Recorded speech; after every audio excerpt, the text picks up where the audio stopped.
Jane Austen. Kia ora, welcome to the Amateur Austenite. I'm Frances Duncan, author, Austenite life coach. My co-host is Rachel Pilwa, book buyer, Austenite, all-round nerd. Hi. Today we're discussing the last in our series of Emma adaptations. A web series called The Emma Project. Woo! I also have not watched this one. So I'm telling Rachel about these to save her the pain of watching them. I think she might want to skip this one. That makes me nervous, but okay. It started posting before Emma approved. They had contacted Pemberley Digital to try and find out what their second series or third series, I suppose, they were doing, because they were being all close-lipped about it and they were worried that it might be Emma, and it was Emma. But they'd already planned before Emma was announced and they were doing auditions, so they just went ahead with it. So it was in 2013. 2013? What was that going on with the year of Emma?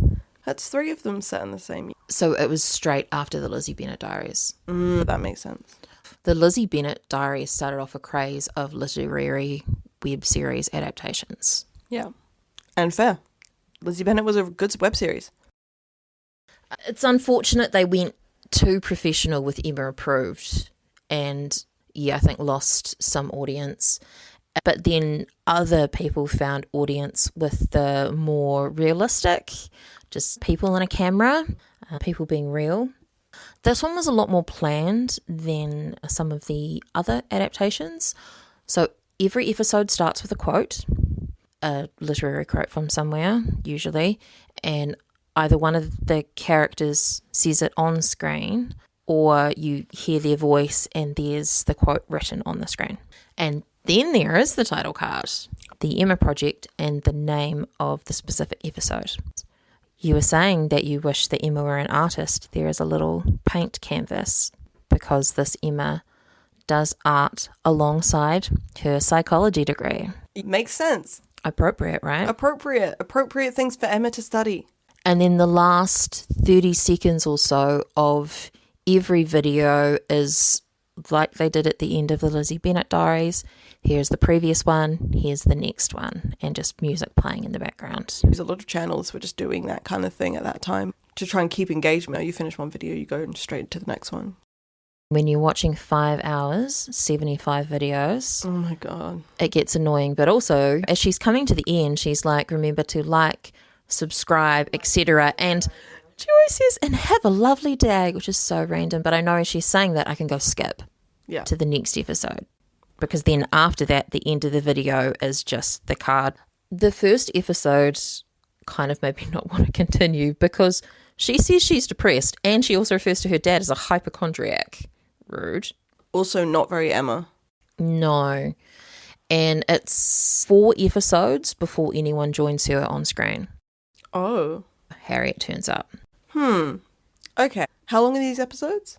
They vary. I think the longest one's about 5 minutes, but they can be 2-3 minutes. Okay. So they're not very long. No, but there are 75 of them. Yeah, which still adds up. It's interesting that it takes so long for someone to join her on screen because Emma is almost always accompanied from the beginning, like whether it's her father or something like that. Also, she'd never be mean about her father. She loves her father and she takes care of him and she loves doing that.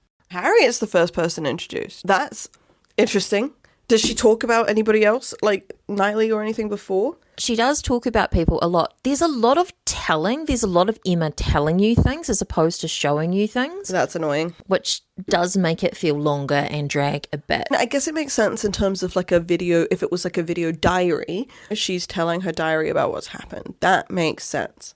But if you're putting it as a web series, it's not what the viewers want to watch. They don't want to just listen to someone talking about what happened in their day. She does take phone calls, so it's like she's talking to someone, but you can't hear them. But it's not till a certain way through that she starts putting the people on speaker, so you're going to hear both ends of the conversation. And she specifically thanks people for saying in the comments, why don't you just put someone on speaker? Yeah, which would make more sense. Even if it was like a pre-recorded voice, you know, that she could just respond to. She says that her video thing is a psychology project to watch how people react when they know they're being filmed, which is kind of genius. That's true. Yeah.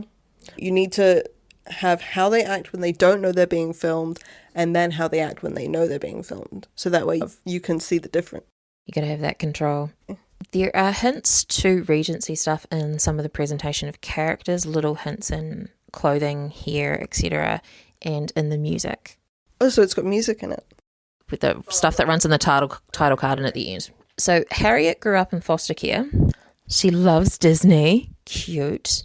She's literally a Disney princess. Harriet would be a Disney adult, it's true. And that's coming from a Disney adult. She does a Disney quiz, and one of the things she asks Emma in the Disney quiz is, what characters' names mean God? What? What Disney character names mean God? Jane, Ariel, and Tiana. Tiana? Okay, Tiana surprises me. I knew Jane. I didn't know about Ariel either, actually, but that makes sense. And Harriet's comment was, I find it interesting when God just turns up. He didn't just turn up. Someone decided to name them that. If Disney is naming characters and not looking up the meanings of those names before choosing them, then they're goddamn crazy. So I suspect that this is set at a religious university. That would make sense. And it would make sense why Elton is there. Knightley is friends with Robbie at church. He even says at one point, leave it in God's hands. Oh no, that's not a Knightley thing to say. As long as there are finals, there will be prayer in schools. Accurate. They quote stuff from the Bible occasionally in the quotes at the start. And the thing that bothered me the most is when they were talking about their favourite Christmas presents. Harriet was gifted a Bible one year, and she refers to that as the year she was adopted. I hate that so much. Yeah, it's giving total thoughts and prayers vibes. Let's give the kid in foster care, instead of her actually being adopted, let's give her a Bible. Okay. And they have to do volunteer hours for almost every class. What the hell is that? And the ball is a party they hold at the church. Okay. All right. Hang on. So many things going through my head. Okay. You're right. I don't like this. And knowing that there are strong religious, not even undertones, just overtones, makes me not want to watch this. Now, for any of our listeners who are, religious, love it. That's great. You. That's fantastic. I personally am not, and I don't really associate with it. I'm kind of against the concept of organized religion in general, but I think there are ways to do religion and to do religious context in media really well. And I feel like really pushing it and shoehorning it into something that is not already religious. If you're going to do it, make an original story. Don't shoehorn it into a pre-written story. This is Jane Austen's work and you're adapting it for your own thing. That can be kind of great. A church group did Alexander Hamilton, but they did a religious version. So instead of George Washington, it's basically like God. And they had no permission to do it. So they got sued because they didn't have the rights to put on a production of Hamilton, because you have to pay money in order to put on productions of shows that are within copyright. And they didn't do that. And they thought they could get away with it because it was about God. And it's like, no, that's not right. Religious people can get really offended when people use religious stories in other contexts, and I don't think they realise that it's offensive for people when they do it the other way. Yeah, that's true. It's true. None of this is banging you over the head, but because I'm sensitive to this sort of thing, I really picked up on it in this. Emma is such a widely beloved thing that we want to watch the adaptations, be involved in any Austen kind of thing. But then there is a point where you kind of have to go, I can't do this from my own personal belief reasons. I appreciate you watching this, and even though it was a struggle, so that we can discuss it critically, because that's also important, is to be able to watch things you disagree with or that you find uncomfortable so you can discuss them critically. Like, if you're wanting to get a fully expansive view on any topic, you need to see every side of a story, and this adaptation is just one of those versions. And it's kind of great that Emma, or just Austen in general, can be taken by people and changed. But I think there are ways to do it and do it sensitively. And whether this does that or not, I wouldn't be able to judge from not having seen it. Jane Austen does talk about going to church. Her characters do go to church. So that's not a problem. Christianity is in it, but it's not the point of the story. And having characters like George Knightley who wouldn't be going, it's kind of against his character to be so like, oh yeah, God would do this, because that's not kind of who his character is at all.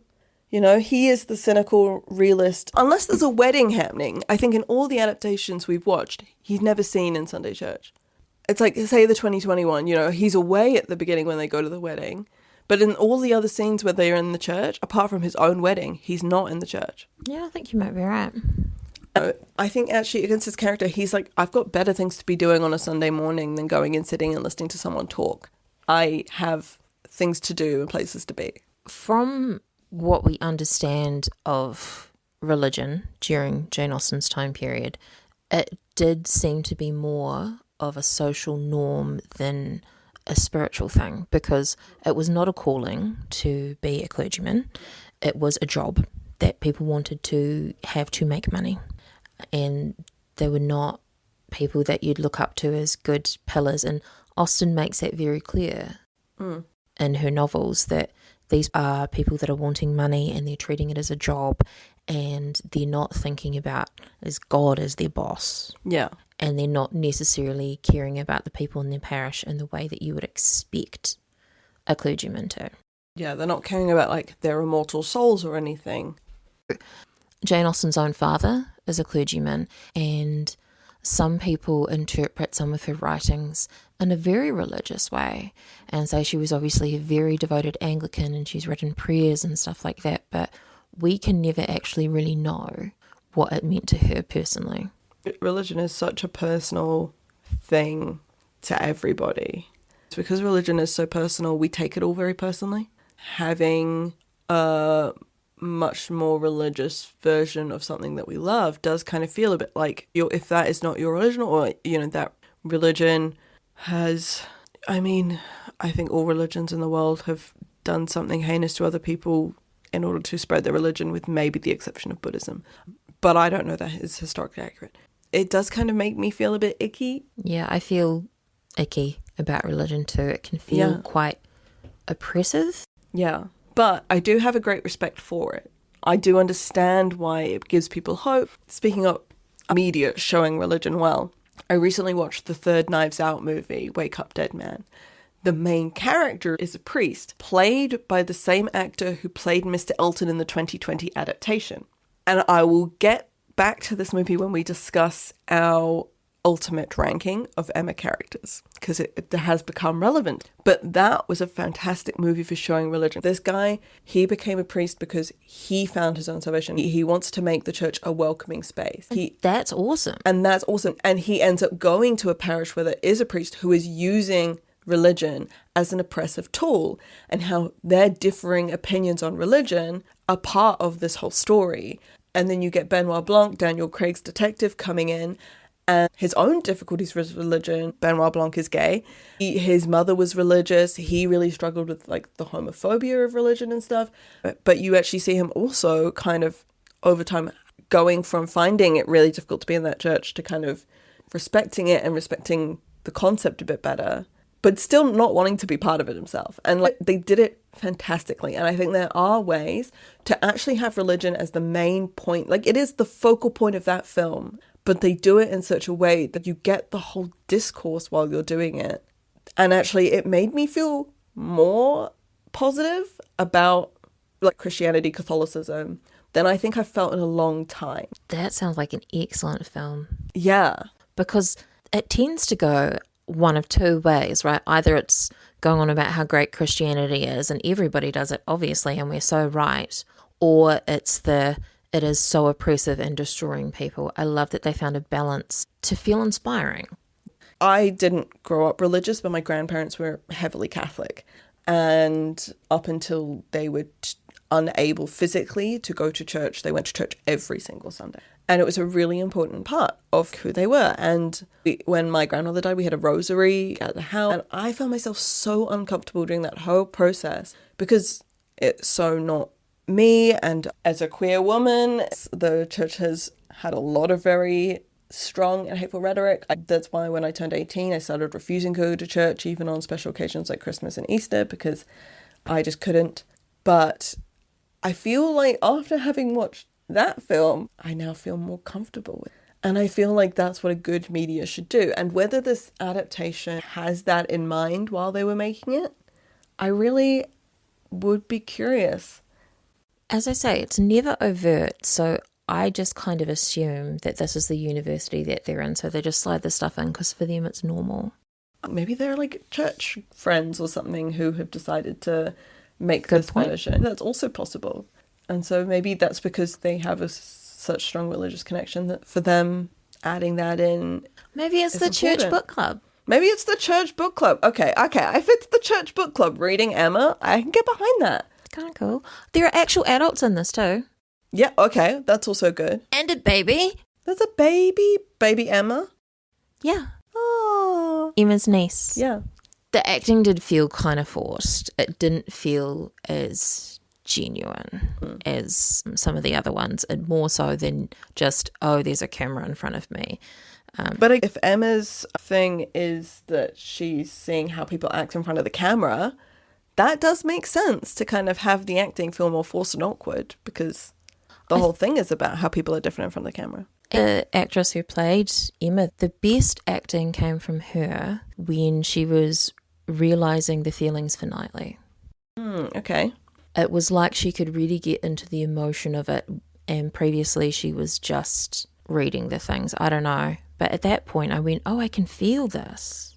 And I hadn't been able to before with her. Maybe she did have feelings for the actor who played Knightley and it was genuine. He's a ginger, by the way. Love it. I love a redhead.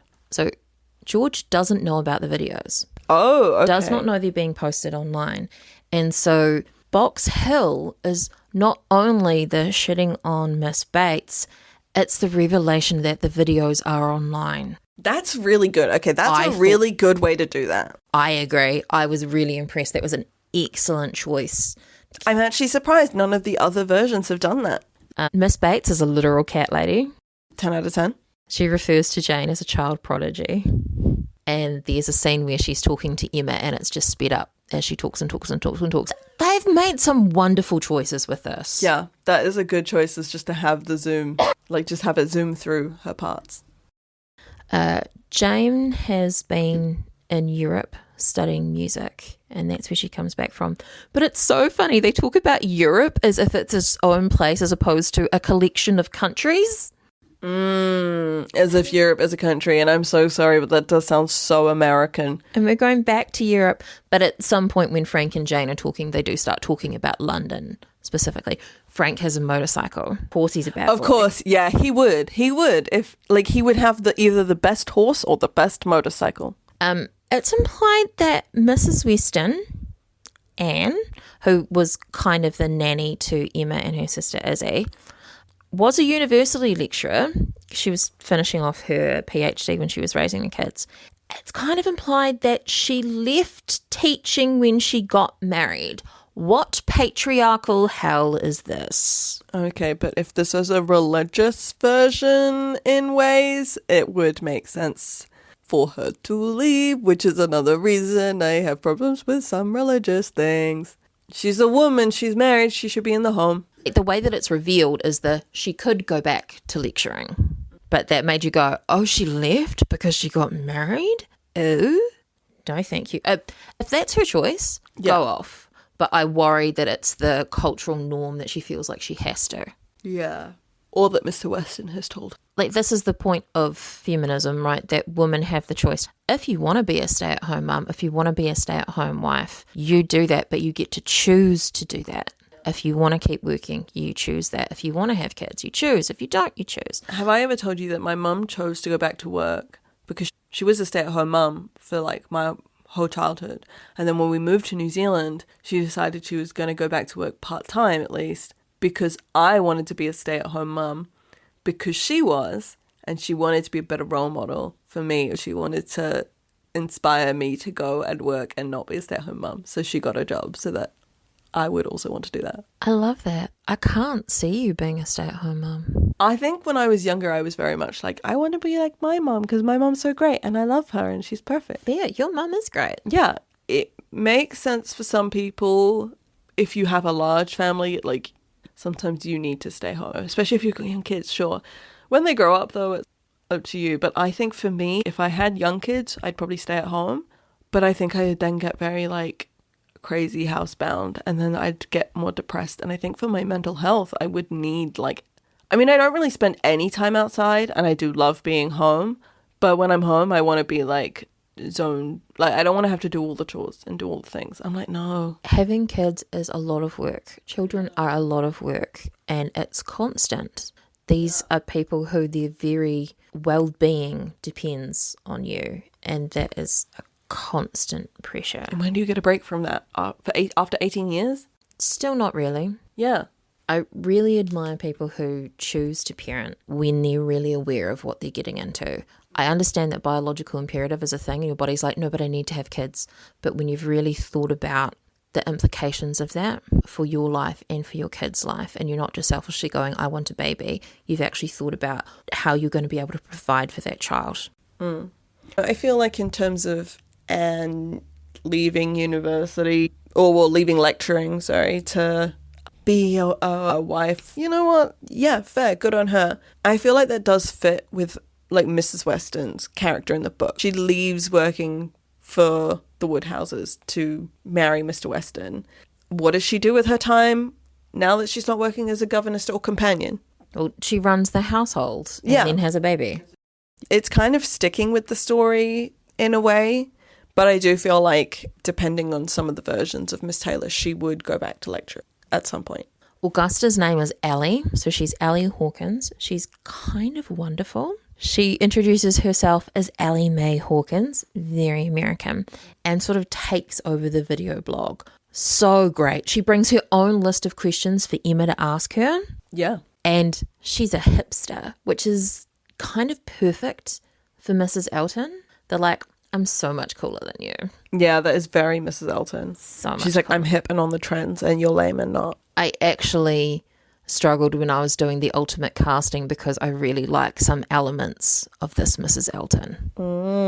And Emma decides to throw her a birthday party to hide that she doesn't like her, which is so what she does for Mrs. Elton in the book. Yeah. I have to throw the dinner party for her and Mr. Elton to welcome her to the neighbourhood because I don't like her and people will notice if I don't. And she's right. People would notice. They'd be like, you would do this for everybody else. Why wouldn't you do it for her? Emma does a wrap up with all the characters at the end just to sort of feel like she's done a final summary sort of thing. And they're talking about Frank's aunt, Mrs. Churchill. And Emma asks what was wrong with her because she does die. She is literally diagnosed as a narcissist. Narcissism can kill? Yeah, I was a little confused about that bit, but it does kind of make sense for the way that she's portrayed in the novel. However, I also thought part of the point was we don't know if that stuff's accurate or if it's just what Frank is telling us because we can't believe the shit that Frank says. Yeah, that's so true. Is it really his aunt making him not come to things, or is it just that he doesn't want to and he's using her as an excuse because he doesn't want to turn up till Jane's there? But Frank is a narcissist himself. Ooh. Frank is a narcissist because everything he does is with him in mind. He uses his aunt as a reason, but even then, he doesn't come to the wedding of his father because he's told not to, but it's only when he has a selfish reason to go, which is Jane, that he actually makes the effort. Everything's about him. He flirts with Emma regardless of how that might make Jane feel because he wants her back, so he's thinking of himself and his own goals and not how his actions affect other people. Frank is a narcissist. Everything is about himself and he doesn't think about what other people want. The least narcissistic thing Frank does is apologize to Emma at the end. It's the only act of non-narcissism that he does. He gets the piano for Jane without thinking of the logistics or thinking how it would affect her. He's like, I want to show her that I'm great and good and that I can provide for her and do all this stuff, so I'm going to get her a piano without actually thinking about how that would affect things or the kind of gossip it would start. Yeah, thinking of the grand gesture, not everything that falls out of it. Yeah. In episode 7, Emma says to the camera, in the comments, tell Harriet that I'm right. Girl. Oh, I haven't mentioned Mr. Elton at all. Oh. He was very brief. He was one of the ones that His outfit sort of showed the Regency vibe, like okay. suspenders and the hat and stuff. And he was Asian, which made me a little uncomfortable because he was the bad guy and he was the only cultural diverse casting.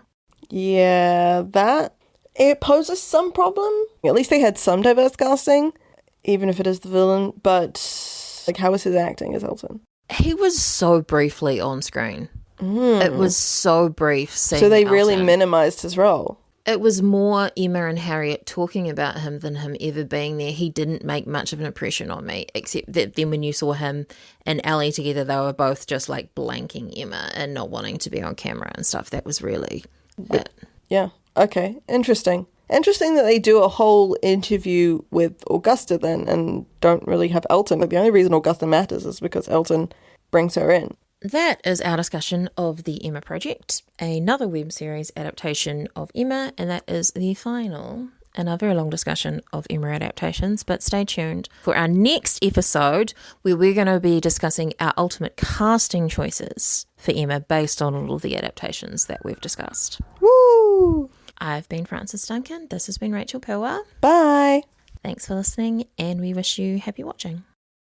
Ow, ow, ow. I don't know. My friend was like, what's something different than beatboxing? Wolf howl.